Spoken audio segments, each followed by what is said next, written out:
ये बिहार का युवा है, जिस दिन उबलेगा ना ज्वालामुखी फटेगा, जैसे एनटीपीसी में फटा था। एनटीपीसी में फटा था तो उस ज्वालामुखी को कोई नहीं रोक पाएगा। ये 2 बजे रात में कॉल करके, वीडियो कॉल करके बोलते हैं कि हम फंदा लगा रहे हैं फांसी का। अब बताइए हम क्या करें।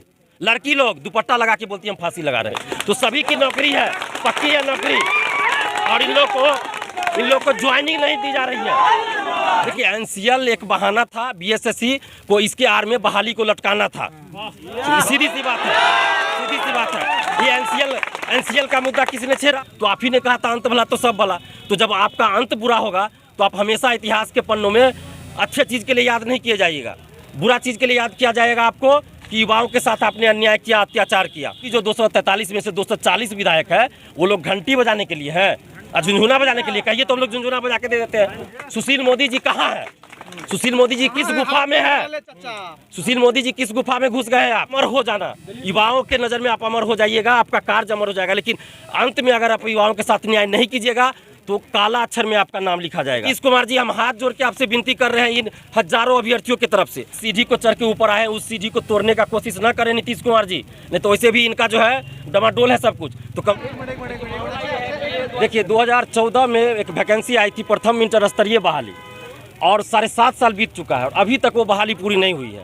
और अभी इसका मेरिट लिस्ट आना है, यानी कि फाइनल रिजल्ट आना है, और फाइनल रिजल्ट के लिए परीक्षार्थी परेशान है। और 13,120 सीटों पे ये वैकेंसी आई थी, और बिहार के सभी डिपार्टमेंट में, सभी जिलों में नियुक्ति होनी थी कर्मचारियों की। और आप देख रहे होगा कि अखबारों में मंत्री जी का बयान हर एक 2 महीना पे आता है कि 1 महीना के अंदर में इतना राजस्व कर्मचारी की नियुक्ति कर ली जाएगी। ये पिछले 3-4 साल से चल रहा है, लेकिन आज तक नियुक्ति नहीं हुई है, और इसी से होनी है नियुक्ति।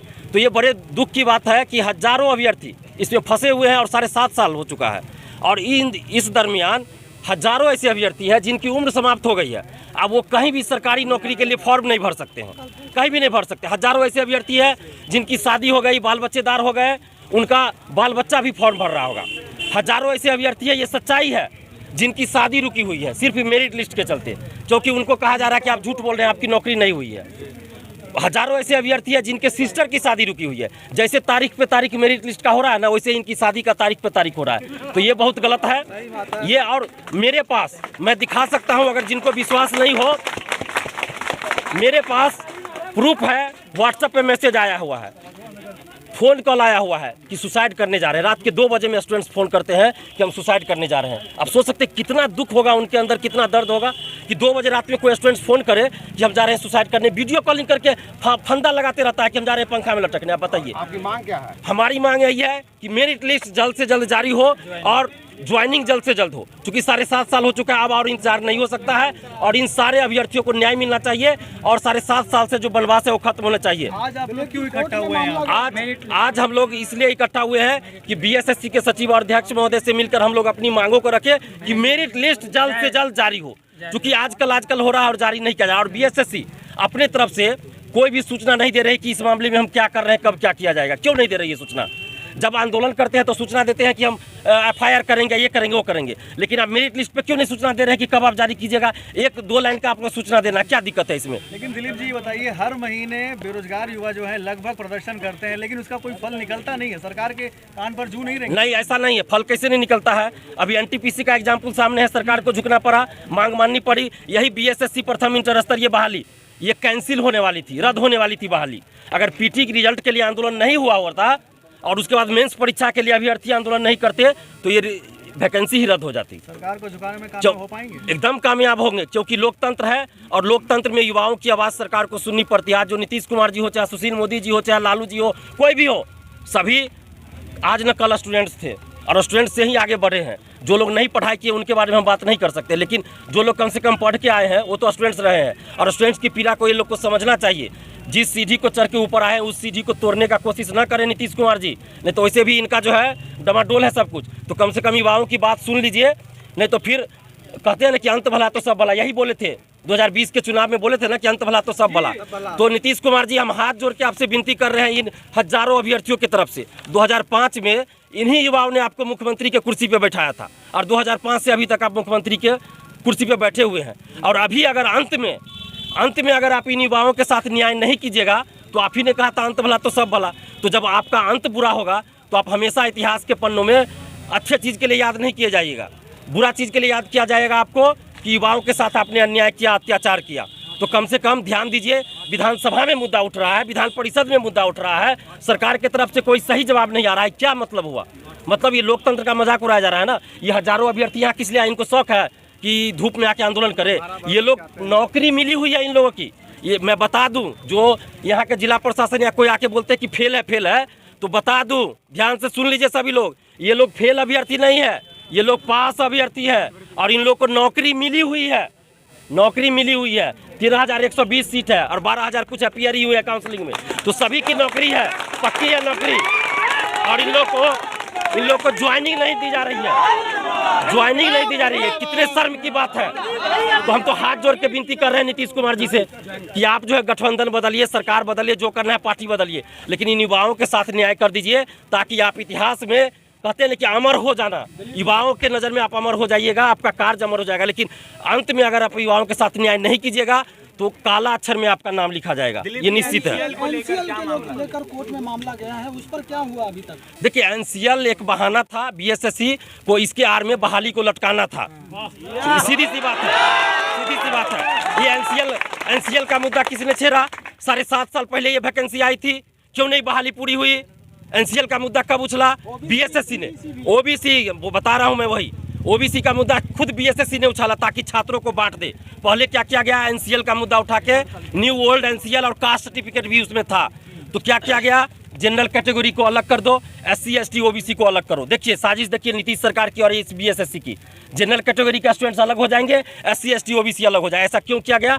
क्योंकि पीटी के रिजल्ट के लिए, पीटी के एग्जाम के लिए, मेंस के एग्जाम के लिए, काउंसलिंग के लिए सभी परीक्षार्थी मिलकर आंदोलन कर रहे थे। तो ये चीज़ इन लोगों को जो है नहीं पचा कि छात्र एकजुट है, ये तो कुछ भी कर सकते हैं, सरकार बदल सकते हैं। तो डर हो गया, तो बांटो पहले कैटेगरी में। उसके बाद क्या हुआ? देखिए कि अरे एससी एसटी ओबीसी को अलग कर दिए, जनरल को अलग कर दिए, तो हुआ ही नहीं। जब 13 दिसंबर को आंदोलन हुआ न्यू एनसीएल कास्ट सर्टिफिकेट सबको लेके कि न्यू ओल्ड सबको मान्य कीजिए, तो उसमें जनरल के स्टूडेंट्स भी आए थे, ओबीसी एससी एसटी सब आए थे। तो लग गया कि अब तो सब आए, अब क्या करें? अब देखे होइएगा आप लोग कि 10 बजे रात में हमको खींच के कैसे ले जाया गया था। उसके बाद क्या गेम खेला गया? कास्ट सर्टिफिकेट को वैलिड कर दिया गया, नया पुराना दोनों, यानी कि अब कास्ट के आधार पे बांटो। तो कास्ट वैलिड कर दिया गया, तो एससी एसटी अलग, ओबीसी में भी ओल्ड एनसीएल वाले अलग हो जाएंगे और जनरल कैटेगरी अलग और न्यू एनसीएल वाले अलग हो जाएंगे। ये बांटने की साजिश सरकार की चल रही थी। सरकार को नौकरी देने का कुछ मन नहीं है क्या? नौकरी देने का बिल्कुल मन नहीं है। नहीं तो 7.5 साल में मुख्यमंत्री जी 4 बार मुख्यमंत्री पद की शपथ ले चुके हैं, 2 बार गठबंधन बदल चुके हैं। अगर मैं गलत बोल रहा हूँ तो बोलिए, और हो सकता है तीसरी बार भी गठबंधन बदले या जो करे। तो ये कितने शर्म की बात है, एक वैकेंसी पूरी नहीं हुई, ये तो बड़ी शर्म की बात है। और न्यू एनसीएल का जो बात आप लोग कर रहे हैं, तो ये मामला कोर्ट में है और सामान्य प्रशासन विभाग, विधि विभाग द्वारा दिशा निर्देश दिया जा चुका है बीएसएससी को। तो फिर अब किस लिए देरी है भाई? जब बीएसएससी ने 13 दिसंबर को नोटिस जारी करके कहा था, आप देख लीजिए अभी भी उनके वेबसाइट पे होगा कि सरकार के दिशा निर्देशों का हम पालन करेंगे। तो सरकार ने दिशा निर्देश दे दिया, तो आप पालन कीजिए। 25 फरवरी को ही दे दिया, तो अब आप जल्द से जल्द मेरिट लिस्ट जारी कर दीजिए। हम लोग तो यही मांग करें कि merit list, only merit list चाहिए, इन लोग की नौकरी चाहिए, ज्वाइनिंग चाहिए। अगर ऐसा नहीं किया जाता है तो फिर ये बिहार की धरती है। एनटीपीसी, ये रेलवे एनटीपीसी ग्रुप डी के आंदोलन को याद कर लीजिए एक बार, बीएसएससी के सचिव और अध्यक्ष महोदय।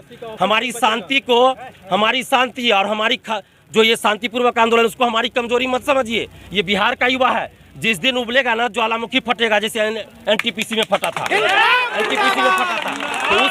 तो उस ज्वालामुखी को कोई नहीं रोक पाएगा। नीतीश कुमार जी तो छोड़ दीजिए, जब ये क्या नाम है, नरेंद्र मोदी जी नहीं रोक पाए, तो नीतीश जी किस खेत की मूली है?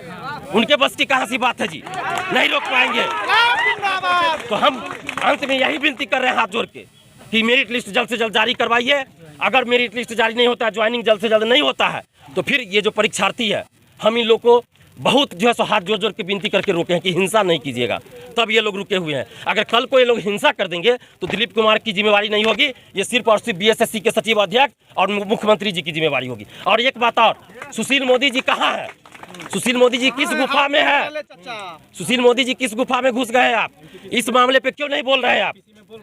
एनटीपीसी मामले में जब हिंसा हुआ, आगजनी हुई, तब आप माने बिल से निकल गए। और ये जो 7.5 साल से बहाली पूरी नहीं हुई, आप ही के समय में वैकेंसी, उनके समय में तो नहीं आई थी, उस समय वो विपक्ष में थे, लेकिन बाद में सरकार में आ गए। हर बजट में सुशील मोदी जी ये कहते हैं कि इतना वैकेंसी निकालेंगे, इतना 13,120 को हर ये बजट में जोड़ते थे कि इतना बहाल करेंगे। तो अभी सुशील मोदी जी आपसे भी हाथ जोड़ के विनती है, कम से कम एक शब्द बोल तो दीजिए इस पे कि मेरिट लिस्ट जल्द जारी होना चाहिए। क्या आपके मुंह में कुछ जमा हुआ है, फेविकॉल लगा हुआ है तो बोलिए, हम लोग आके निकाल देते हैं। नहीं तो ऐसा जो है दुमुहा काम मत कीजिए, दुमुहा काम मत कीजिए आप लोग। दिलीप जी, आप लोग मेरिट या मौत मांग रहे हैं, इतना परेशान मैंने पहले ही कहा ना कि बीएसएससी के जो परीक्षार्थी है 2 बजे रात में कॉल करके, वीडियो कॉल करके बोलते हैं कि हम फंदा लगा रहे हैं फांसी का। अब बताइए हम क्या करें? लड़की लोग दुपट्टा लगा के बोलती है हम फांसी लगा रहे हैं। अब बताइए, तो ये उन लोग का दर्द झलक रहा है। अभी तक सैकड़ों लोग जो स्टूडेंट्स हैं सुसाइड कर चुके होते हैं। हम लोग हाथ जोड़ जोड़ के उनके गार्जियन से विनती करते हैं कि बच्चे को समझाइए, अकेला मत छोड़िए।